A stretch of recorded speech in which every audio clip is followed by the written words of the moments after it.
everybody. Welcome. So, second episode now of my Invincible review. This is Dweeb Culture. I'm Mitch. Thank you for tuning in. We're going to get right into this one because it picks up almost immediately after where the first one left off, the first episode left off that we reviewed, well, just the other day. And things are already rolling. The ball's rolling when it comes to Invincible. This episode again starts with security guard Steve, this time in England now, following up on that first episode and what they had talked about with his partner at the White House prior to the White House being attacked by those clone twin characters. They had discussed that he and his stepson were going to take a trip to England, and this is them on that trip. There's kind of a foreshadowy conversation outside of Buckingham Palace about authority, sovereign rule, and essentially, some the essence of a king or a ruler. Immediately after this, all of a sudden, some sort of flying ball of meat that, to be honest, I believe to be like a body or something, especially after where we left off from the previous episode and that twist ending at the end of episode 1. And it turns out to reveal that somehow some large amount of hamburger meat fell from the sky, almost hit them. And of course, in a very touching moment, Steve's stepson pushes him out of the way and calls him dad. They connect over it emotionally. And it sounds, or at least from the two episodes that we've seen now, it seems like this is how they're going to introduce every episode now. Just a little clip or a snippet from Steve's life. Whether or not he goes on to become a bigger character, I doubt it. There's a lot of authors that use this type of storytelling transitionally between chapters or between different sections of books. You know, one of my favorite authors, Brandon Sanderson, does this constantly in his Stormlight Archives saga, where he's constantly introducing a small character role and telling a very brief story with that character as kind of a intermission between arcs of the story. This time it's very short, though. The opening scene that involves the security guard and Steve, as we'll call him, in the first episode leads into the introduction of the Guardians of the Globe. Well, the transition is almost the same. It goes from Steve to the Guardians of the Globe. Of course, now we know the Guardians of the Globe are destroyed, decimated. And this agency, the GDA, the Global Defense Agency, actually comes in and finds the bodies in the aftermath of Omni-Man's attack on the Guardians of the Globe. They don't seem, at least outwardly, from what they're saying in this scene, to really even humor the idea that Omni-Man, the only one that's still alive, is responsible for the assault on the Guardians of the Globe. They immediately assume that this is some sort of ambush that happened and that some other force, some other threat took out all the Guardians of the Globe. We do get to see that this world, in addition to having superheroes, has very advanced technology. The medic teams that are on scene are using like active camouflage. Well, I guess they're soldier medics, have like an active camo combat suits, and immediately deploy really advanced medical devices to try to revive the decimated and destroyed bodies of the Guardians.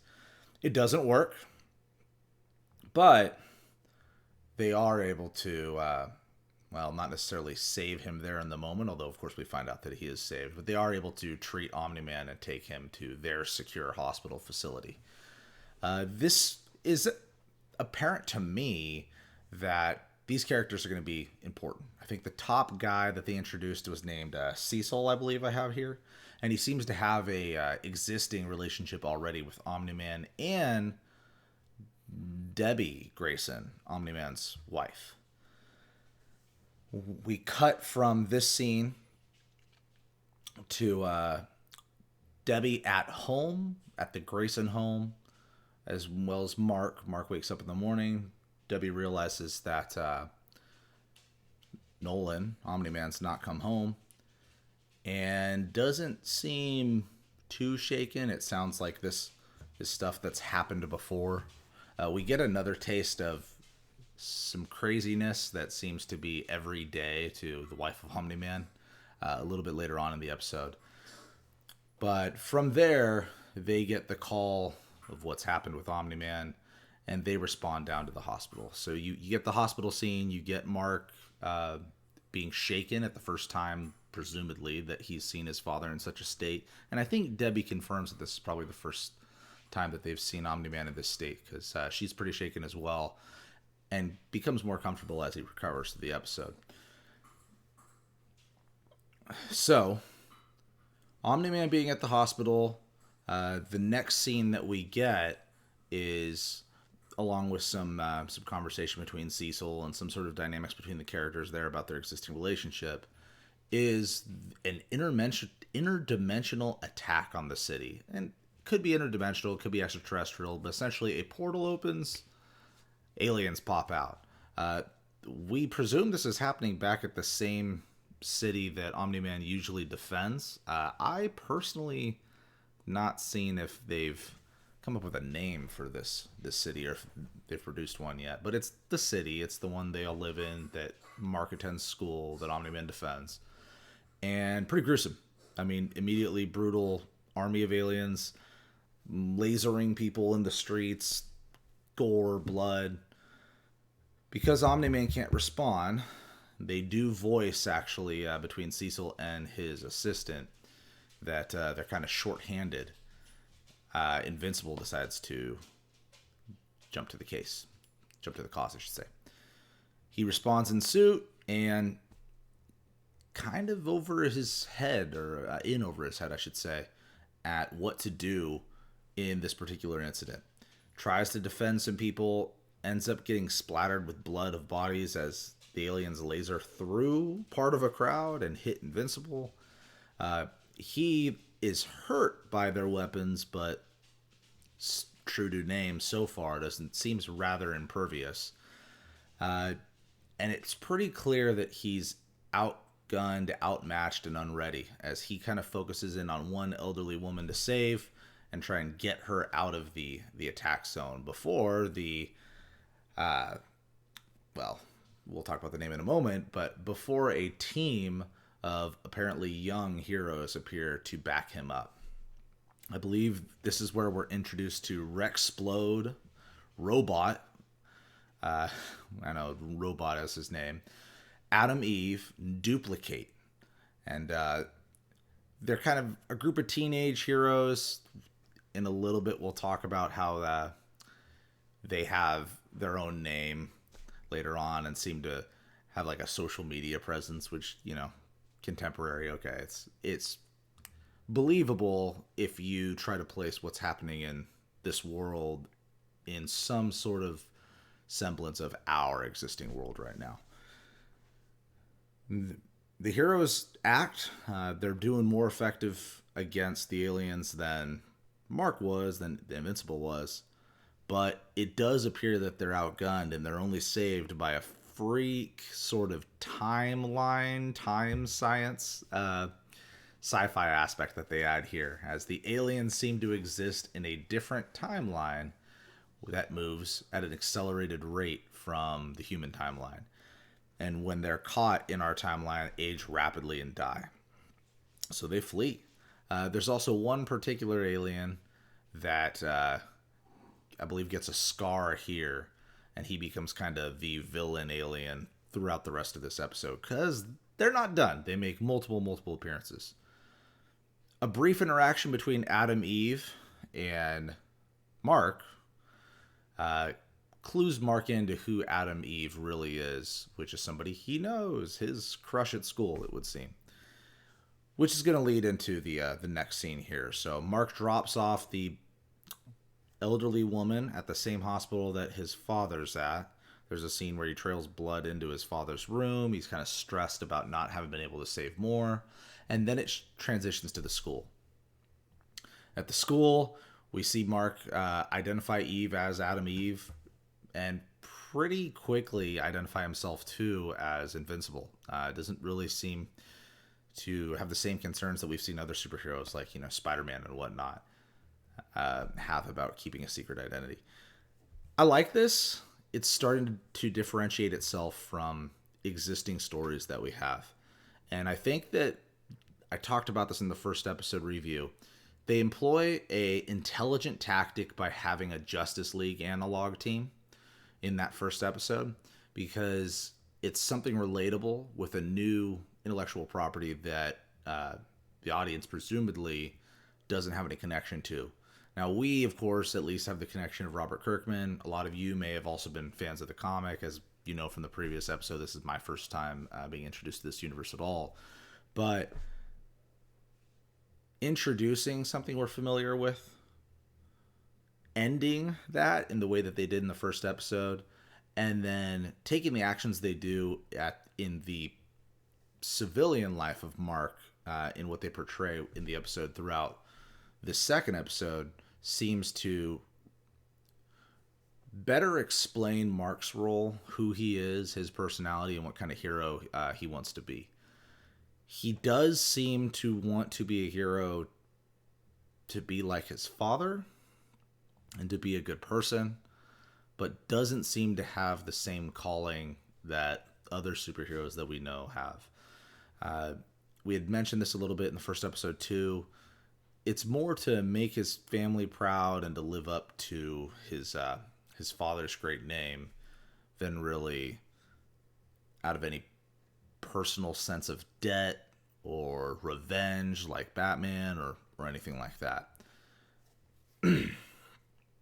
He introduces himself to Eve. Eve is very straightforward with him, meets him on the roof, and casually talks with him about being a superhero, about their powers, about their team.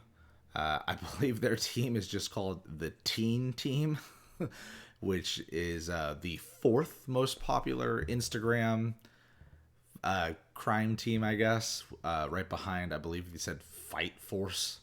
So it's pretty tongue-in-cheek.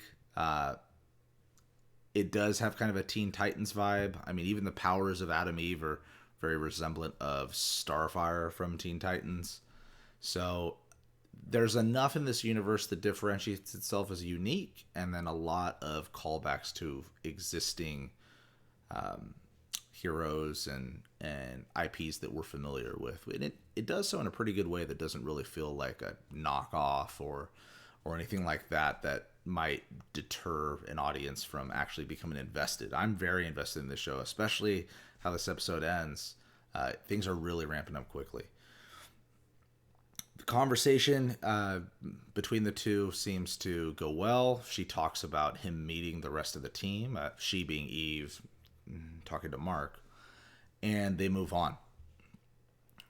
At the end of school, I believe, Mark is seen leaving with Eve by Amber, the girl that he stood up for when he did not have superpowers at the beginning of the very first episode.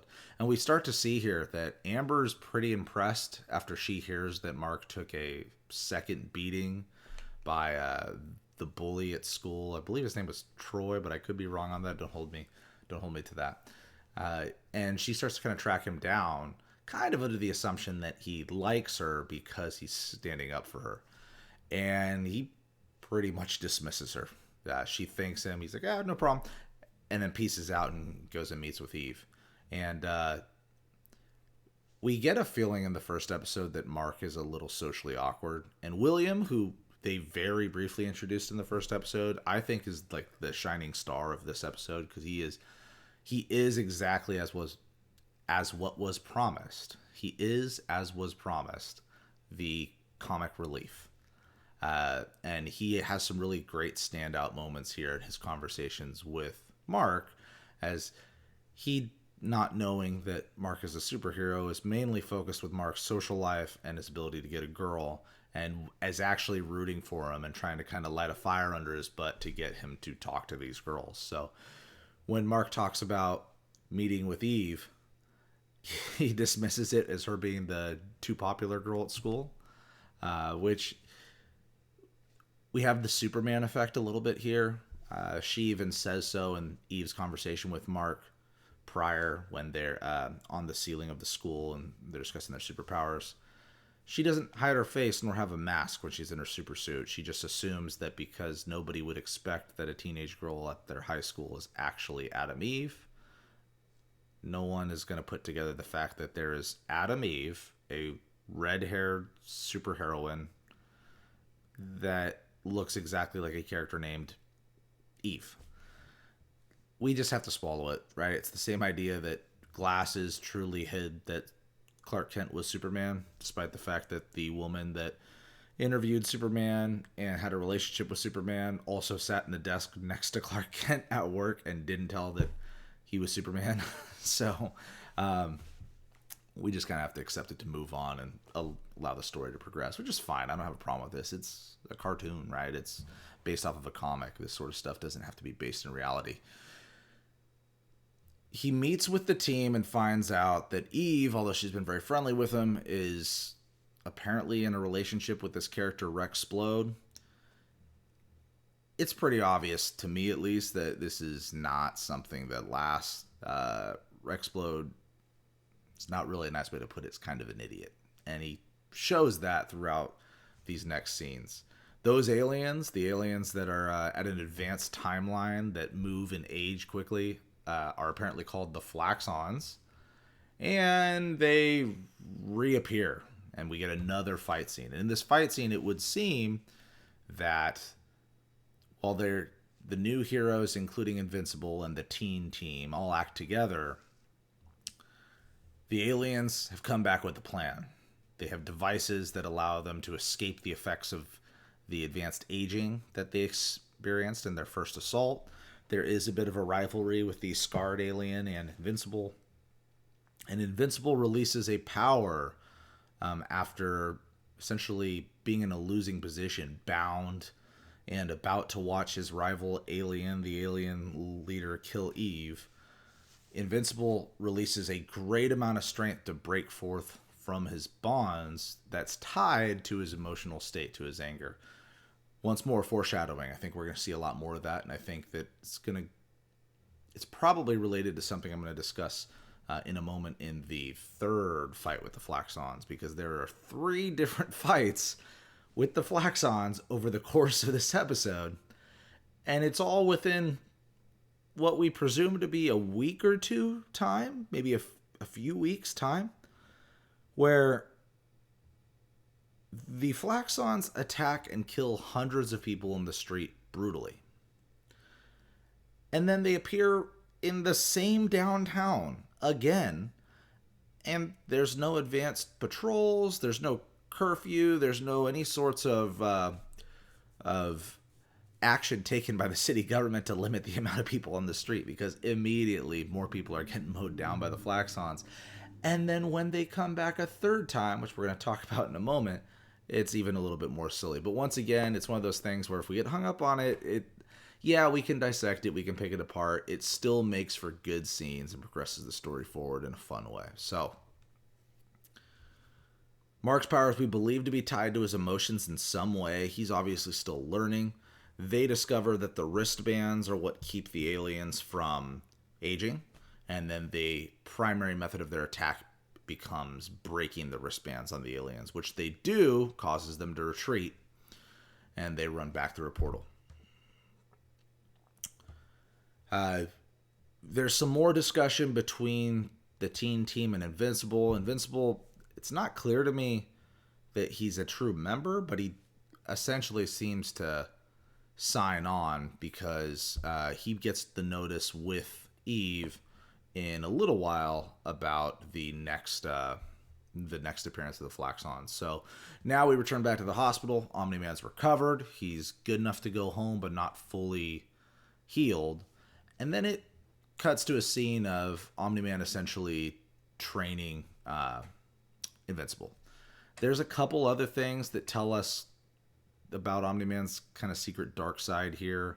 He's very rude with hospital wait staff about retrieving his super suit.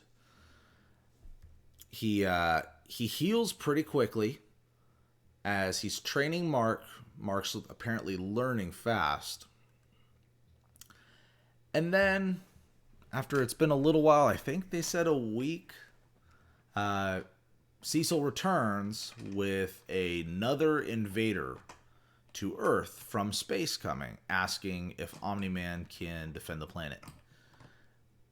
Omni-Man's not in the shape to do so. Invincible volunteers and Omni-Man signs off on it. And we have this scene now of Invincible, one, being able to hold his breath in space for a long time because we confirm that he cannot actually breathe in space.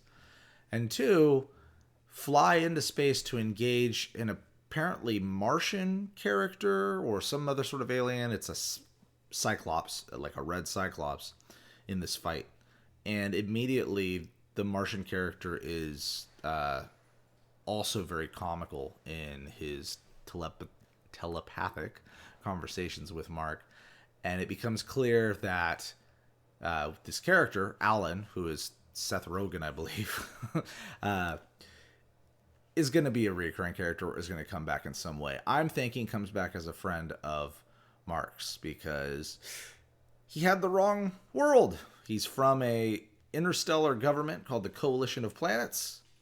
He's an evaluation officer, and he thought he was going to Urath and not Earth. And of course, once more, we're talking about comic book logic, so he finds out that it's actually a U and not an E, and therefore he's making a big mistake and hopes he doesn't get fired, and essentially leaves on good terms with Mark. I like this scene. I like this character. I hope Seth Rogen plays a larger role in this show moving forward. And, you know, I did talk about it in the first episode, but we're actually kind of lucky that this cast is star-studded. I mean, Omni-Man, voiced by J.K. Simmons. Stephen Yeun is doing a great job as Mark Grayson. It's Sandra Oh, of course, as Debbie Grayson. It's taken off and seems to be that Amazon put the money into this show expecting that it'd be a success for them and that they're actually invested in carrying it forward, maybe to completion of the comic, but at least beyond the first season. So I was wrong before. On my notes here, it's actually saying that the bully that apologizes to Mark later on that had hit Mark in the previous episode's name is Todd, not Troy. I know it was something with a T. We cut back to the school where Todd confronts Mark in a very rough manner, like he's intending on bullying him again, only to disclose that Amber wanted to give him her phone number, and he used Todd to do so by blackmailing him with some sort of embarrassing pictures that she has of him. After this, the Flaxons return for the third fight. A lot of time has passed apparently on planet Flaxon. They've got significant technological advancements. They have better strategy. That scarred alien has this big robot suit, and the fight is not going in the favor of the teen team. They're getting decimated. They're getting roughed up. Invincible in particular is being attacked by the large metal mech suit alien that is just messing him up until his father Omni-Man, now back at presumably full power, comes back to save the day. We do get a funny scene where they flee from Omni-Man as he's just destroying the aliens. And Omni-Man chases them into the portal. But before we get into that, I need to bring up, because I can't blow it over, the portals appear outside of the memorial from the first two attacks. So this city, alien invasions is nothing new. We kind of got a hint at that, or superhero villains at least, is nothing new. We got a hint at that with the discussion from the security guards, Steve and his partner, at the beginning of the first episode. But that was kind of the main part of this episode where I kind of face-palmed a little bit with like, all right, they're attacking at the memorial site and there's still people out. People have not figured out that, hey, these guys are not dealt with and they're going to come back again. But Omni-Man chasing them into the portal, I think, solves that problem, which we're going to see in a little bit, because Mark goes back home to disclose to his mother what happened and how Omni-Man chased the aliens into the portal, and she is totally fine with that. Not surprised, not worried even slightly. And she tells Mark, oh, I'm sure he's just going to talk it out with them and make sure that they don't return. And this is where, in this episode in particular, at least to me, it becomes clear that Omni-Man's not the great guy that he says he is. He's obviously got a dark side, being that he killed the Guardians of the Globe, and we have no indication that he was under any sort of mind control or altered state when he did this. He's rude with the nurse at the hospital in front of his wife, and his wife doesn't seem to care. And now, in the way that she describes to Mark that, oh, she's sure he'll settle things peacefully, at least to me, it's hinting that Omni-Man's not a good guy. At least, probably is, like I talked about in the first episode, maybe trying to be the conqueror and ruler of our world or of this earth. And Debbie might be on board with it. She might know kind of his true nature, and they've only hidden it from Mark. I'm curious to see how this kind of evolves. Now, I didn't mention this, but there were clips throughout these different scenes where Damien Darkblood, a demon detective, is on the scene of who's killed the Guardians of the Globe. And throughout the course of the episode, as he touches blood and gets kind of like death memories from the last moments of each of the Guardians, we kind of see that he puts together that one of the Guardians must be responsible for the attack, that there was no signs of any sort of forced entry, and that because Omni-Man is the most powerful and the one that was left alive, starts to kind of hint that it may have been him. Cecil shuts him down quickly. He doesn't want to hear it. Nope, nope, nope. Deny, deny, deny. And we get that little brief ending where it's may not be that he honestly believes that Omni-Man is innocent, so much as he doesn't really know what to do if he is not innocent, if he is the one that killed them. I liked this episode overall. Obviously, the big action scene here was not the fights with the aliens. It was when Omni-Man goes back to the Flaxon's planet and destroys all of them. Pretty much decimates the planet, threatens like the last scientist to open a portal back to Earth, and then crushes them with what looks like an asteroid that he's holding over his head. The amount of power that Omni-Man displays is tremendous. It seems to far outclass Mark, which originally I was thinking might have been just because Mark's half the alien race that Omni-Man is. But when we see the burst of power from Mark, from Invincible, I should say, it seems that it may be that Invincible actually has the capabilities to reach the power levels that Omni-Man possesses as soon as he masters kind of his emotional state and his mental tap into his powers, his control of his powers mentally, not just in how they are utilized, like how to fly and how to land, but maybe the source of his power and exactly how much strength he can output. Because right now, he doesn't stand a chance against Omni-Man. And the way it's ramping up, I think we can expect that Omni-Man is going to be a villain he has to face at some point. I like it. The show's moving ahead. It's making unique turns from other superhero stories that we have seen. There's enough familiar aspects that kind of keep us interested. And I'm really excited to see where this goes. Thank you all. The first episode just was published not too long ago, but has had some good feedback immediately. And I'm hoping that we just keep these going. I'm really excited to see what Invincible has to offer. Please check out Dweeb Culture's review of Falcon and the Winter Soldier. I'm on that as well as Michael and Cole.